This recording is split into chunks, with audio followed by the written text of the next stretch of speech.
పడమటి ఆకాశాన్ని సంధ్యారాగం నీలము ఎరుపు రంగుల సమ్మేళనంతో కనువిందు చేసే వర్ణచిత్రంలా రూపొందిస్తోంది. నిధి కళ్ళు నీటి కోసం, రాత్రి విశ్రమించడానికి తగిన నీడ కోసం అన్వేషిస్తున్నాయి. అరణ్య మార్గం తనని ఎన్నెన్నో మలుపులు తిప్పుతూ ఎక్కడికో తీసుకెళ్తోంది. నిధి కళ్ళు మెరిశాయి. ఎదురుగా తన దారికి అడ్డంగా నది పరుగెడుతోంది. సమతల ప్రదేశం కావడం వల్ల ప్రవాహం పెద్దగా శబ్దం చేయడం లేదు. కాలిబాట వారుగా నదివైపు వెళ్తోంది. నిధి బాటను వినయంగా అనుసరిస్తున్నాడు. కాసేపట్లో నది అంచుకు చేరుకున్నాడు. కాలిబాట నది అంచును తాకుతూ ఆగింది. నిధి అవతలి గట్టు వైపు చూశాడు. తన ముందు నీటిలో మునిగిన కాలిబాట ఆవలి గట్టు మీదకి ఎక్కుతోంది. అంటే నదికి అడ్డం పడి ప్రయాణం చేయవచ్చన్నమాట. నది ఎంత లోతుందో దిగితే గాని తెలియదు లోతు. నిధి వాయును చేతి సైగతో హెచ్చరించాడు. వాయు నిస్సంకోచంగా నీటిలోకి దిగింది. నదీ ప్రవాహంలో ఈదుకుంటూ వెళ్తోంది. నిధి కాళ్ళు తడుస్తున్నాయి.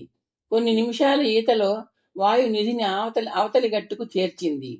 నిధి క్రిందికి దిగాడు. నీళ్లున్నాయి. దగ్గరలో నీడ కూడా ఉంటుంది. కొంచెం దూరంలో గుబురుగా ఉన్న పొట్టి చెట్టు ఏదో కనిపిస్తోంది. అంతసేపు సంధ్యారాగానికి అవకాశం ఇచ్చిన చీకటి నెమ్మదిగా మసకమసకగా ఆక్రమిస్తోంది. వెలుతురున్నప్పుడే నది గట్టు మీదుగా కూర్చుని అన్నం తినేస్తే నిధి ఆలోచించాడు. చుట్టూ చూశాడు. అతనికి తల్లి గుర్తొస్తోంది. ఆకలి ఆకలని ఎంత మొత్తుకున్నా ఈ వేళప్పుడు అమ్మ అన్నం పెట్టేది కాదు. అసుర సంధ్యరా, అసుర సంధ్యలో అన్నం తినకూడదు, కాసేపాగు, దీపాలు వెలిగించి అన్నం పెడతా అనేది. అసుర సంధ్య అంటే రాక్షసులు తిరుగాడే సంధ్యట. ఆ సమయంలో తింటే అన్నసారాన్ని ఆ రాక్షసులు లాగేస్తారట. నిధి అమ్మ నమ్మకాన్ని గౌరవిస్తూ చెట్టు వైపు నడిచాడు. అసుర సంధ్య. ఇది నిర్జన ప్రదేశం, అరణ్యం. ఇక్కడ రాక్షసులు అధికంగా విచ్చలవిడిగా సంచరిస్తారేమో. నిధి నవ్వుకుంటూ చెట్టు దగ్గర ఆగాడు. మర్రి ఆకుల్లా పెద్ద పెద్ద ఆకులతో దట్టంగా ఉంది చెట్టు. చెట్టు ఏదో తనకి తెలీదు. ఏదో అడవి చెట్టు. కాసేపట్లో చంద్రుడు ఉదయిస్తాడు. వెన్నెల వెలుగును కుమ్మరిస్తాడు. వెన్నెల్లో అన్నం. నిధి చిన్నరాతి మీద కూర్చున్నాడు. ఉదయం నుండి జరిగిన సంఘటనలు అతనికి గుర్తొస్తున్నాయి. ఆటవిక స్త్రీలు 5 జడలు కోల్పోయి రోదనం చేస్తూ వెళ్ళిపోయాక చిన్ని అనే పల్లెపడుచును ఆమె పల్లెకు తీసుకువెళ్ళాడు. చిన్ని ముందు నడుస్తూ దారి చూపింది. ఆమె తన గురించి అడుగుతోంది. తను అందకుండా పొందకుండా ఏమిటేమిటో వాగాడు. తాను ఆమె గురించి అడుగుతున్నాడు. ఆమె అన్నింటికీ చక్కగా సమాధానాలు చెప్తోంది. ఆ సంభాషణతో అలసట సమయము తెలియకుండా ప్రయాణం సాగింది. అదే మా ఊరు, చేత్తో చూపుతూ ఉత్సాహంగా అంది చిన్ని. నిధి నిలుచున్న ఎత్తైన ప్రదేశం నుండి క్రింది భాగంలో గుంపులుగా కనిపిస్తున్న గుడిసెలను చూశాడు. ఏటవాలుగా ఉన్న బాటలో ఆ ఇళ్ల వైపు నడవసాగాడు. చిన్ని నిధి చేతిని తన చేతితో తాకుతూ ఏదో సైగ చేసింది. నిధి ఆమె వైపు చూశాడు. చిన్ని చేత్తో చూపించింది. వంపులు తిరిగిన బాట వెంట ఎవరో పరిగెత్తుకు వస్తున్నారు. ఆ వ్యక్తి చేతిలో పొడుగాటి కర్ర ఉంది.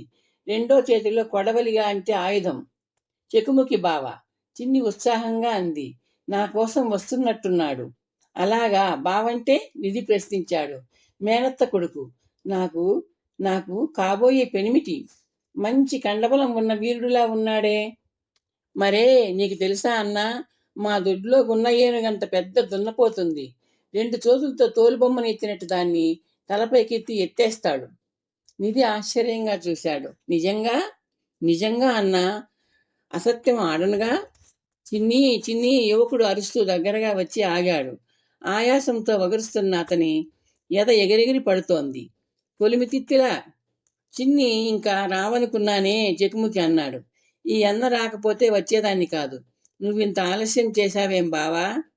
ఆ అడవి మండల్ని సావగొట్టాలంటే బలం కావాలిగా చిన్ని. కూడు తినలేదు, అందుకని తాటి చెట్టెక్కి 3 ముంతలు కళ్ళు దాగి బలం తెచ్చుకుని తెమిలేసరికి ఆలస్యమైందిలే.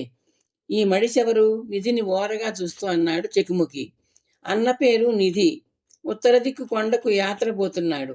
దండం పెట్టుకో, చిన్ని అంది. చెకుముకి ఆమె మాటల్ని పట్టించుకోకుండా ఆమె చేతులకి ఉన్న కట్లను కళ్ళు చిట్లిస్తూ చూశాడు. కట్టిన గుడ్డల మీద ఎండిన రక్తం మరకలున్నాయి. చేతులకు ఆ కట్లేంటి? ఆ రగతం మరకలేందే చెకుముకు ప్రశ్నించాడు. 6 వేళ్లున్న ఆడకూతుర్ని వాళ్ళ దేవతకి బలిస్తారు కదా. 6 వేళ్ళు లేకపోతే ఒక 6వ వేలు తెగిపోయిన మా అక్కను ముట్టుకోలేదుగా వాళ్ళు. ఆ సంగతి తెలిసి ఈ అన్న తెలివిగా నా చేతులకున్న 2 6వ వేళ్ళని నరికివేశాడు అని చిన్ని ఉత్సాహంగా చెప్పింది. చిన్ని మాట వినగానే చెకుముకి ముఖం బిగుసుకుపోయింది. కళ్ళు ఎర్రరంగు పులుముకుంటున్నాయి.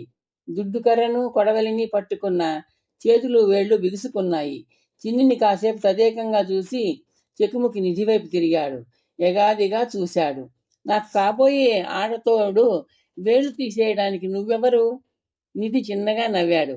కళ్ళు ప్రభావంతో ఆగ్రహంతో ఎరుపెక్కిన కళ్ళలోకి తదేకంగా చూశాడు. నువ్వెవరు అంటే ఇకిలిస్తావేం చెప్పు? చెకుముకి గద్దించాడు. బావా, విషముష్టి చిత్తులు నమిలావా? కళ్ళుతో బాటు ఆయన్ను లేకపోతే నీకు నా మొండెం దొరికేది పద. చిన్న కసిరింది. అట్టాగేనే, నీ సంగతి గూడెంలో తేలుస్తా. చెకుముకి అంటే చెకుముకే. ముందు నీ తలలోకి ఎక్కిన నాము దిగని పద. చెకుముకి తన ఎడమ చేతిలోని మొద్దు కొడవలిని, నిధి వరలో ఉన్న ఖడ్గాన్ని చూసి తల పంకిస్తూ వెనుదిరిగాడు. నిధి, చిన్ని అతని వెనుకాలే నడవసాగారు. నిధి ఆలోచనలను ఆపు చేస్తూ గుండ్రటి చందమామ తూర్పు ఆకాశంలో పైకి ఎగబ్రాకుతున్నాడు. నిధి లేచి నదివైపు వెళ్ళాడు. చేతులు కాళ్ళు కడుక్కొని వచ్చాడు. వాయువు ఓపికగా మోస్తున్న మూటను విప్పుకున్నాడు. ఒకటి గుగ్గిళ్ల మూట గుర్రానికి. చిన్ని అమ్మ గుగ్గిళ్ళు ఉడికించి ఇచ్చింది. నిధి గుగ్గిళ్ల గుంచి గుర్రం మూతికి అమర్చాడు. వాయు తన భోజనం ప్రారంభించింది. నిధి తన భోజనం మూట విప్పాడు. గుడ్డ లోపల వెడల్పాటి మట్టి పాత్ర ఉంది. దానిపైన మూసిన మూకుడు. నిధి మూకుడును తీసి పక్కన పెట్టుకున్నాడు. మట్టి పాత్రలో గుండ్రటి రొట్టెలు ప్రత్యక్షమయ్యాయి. నిధి రొట్టెను తీసి మూకుడులో పెట్టాడు. 2వ రొట్టె ప్రత్యక్షమైంది. పాత్రలో రొట్టె మధ్యలో ఏదో పచ్చడి ముద్ద ఉంది. ఆ పచ్చడి నిధికి నోరూరిస్తోంది. నిధి 2వ రొట్టెను తీసి మూకుడులో పెట్టాడు. మట్టి పాత్రలో రొట్టెల కింద అన్నం మెరుస్తోంది. అన్నం మధ్య చిన్న మట్టి పాత్ర నొక్కి పెట్టబడి ఉంది. దాని మీద చిన్న మూత. నిధి ఆ మూత తీశాడు. చిన్ని మట్టి పాత్రలో గడ్డ పెరుగు గుండ్రంగా తెల్లగా మెరుస్తూ ఆకాశంలోని చంద్రుడి ప్రతిబింబములా ఉంది. నిధి రొట్టెల్ని ఆకలితో తినేశాడు. పెరుగున్న పాత్రను పైకి తీశాడు. కొంచెం అన్నం చేతిలోకి తీసుకున్నాడు. అది బియ్యపు అన్నం కాదు, మెతుకులు మరీ చిన్నవిగా ఉన్నాయి. నిధికి అర్థమైంది. అది శ్యామాక ధాన్యంతో చేసిన అన్నం. జానపదులు ఆ ధాన్యాన్ని చామలు అంటారు. శ్యామాక అన్నాన్ని పెరుగుతో కలిపి రుచి చూశాడు. నిధి కమ్మగా నోరూరిస్తున్న కొత్త రుచి. శ్యామాక ధాన్యం గురించి వినడం, చూడడం అంతే. తనెప్పుడూ తినలేదు. నిధి పెరుగన్నం నెమ్మదిగా రుచిని ఆస్వాదిస్తూ అయిపోతుందేమో అన్న భయంతో తినసాగాడు. ఆలోచన ప్రవాహం మళ్ళీ అతన్ని గోపురం గ్రామంలోకి లాక్కెళ్ళింది. గ్రామం ఒక చోట చిన్ని ఇంటి ముందు చేరింది. చెకుముకి నిప్పులు కక్కుతూనే ఉన్నాడు. ఒరే అల్లుడు, తిక్కగా వాగుతున్నావు. పరగడుపున కల్లెవడు తాగమన్నారురా నిన్ను? ఆ వీరుడు దేముడురా. నా బిడ్డ కంఠం తెగిపోకుండా కాపాడి తోడుండి తీసుకొచ్చాడు. నీ నేస్తం గాడు ఆ బంగారు గాడిలాగా పిల్లను ఎగరేసుకుపోయి ఉంటే ఏం చేసేవాడివిరా? ఎగరేసుకుపోయి ఉంటే తెలిసేది ఏం చేసేవాణ్ణు, చెకుముకి గర్వంగా అన్నాడు. ఆడకూనకి 6 ఉంటే అదృష్టం అన్నారుగా మీరంతా. ఆ అదృష్టం కోసమే చిన్నిని కట్టుకోవాలనుకున్నా. అదృష్టం వేళ్లని తీసివేయడానికి ఈ మడిసెవరు? రే దున్నపోతు, మేలుకోరా. వేళ్లు తీసేసి ముందు పిల్ల నరబలి అయిపోయే ప్రమాదం తప్పించాడురా ఏ తల్లి కన్న బిడ్డో. దండం పెట్టుకుని నీ దున్నపోతు విద్య చూపించు, చిన్ని అయ్య అన్నాడు. ఈ కథ మీకు నచ్చితే లైక్ చేసి, షేర్ చేసి, సబ్స్క్రైబ్ చేస్తారని ఆశిస్తున్నాను.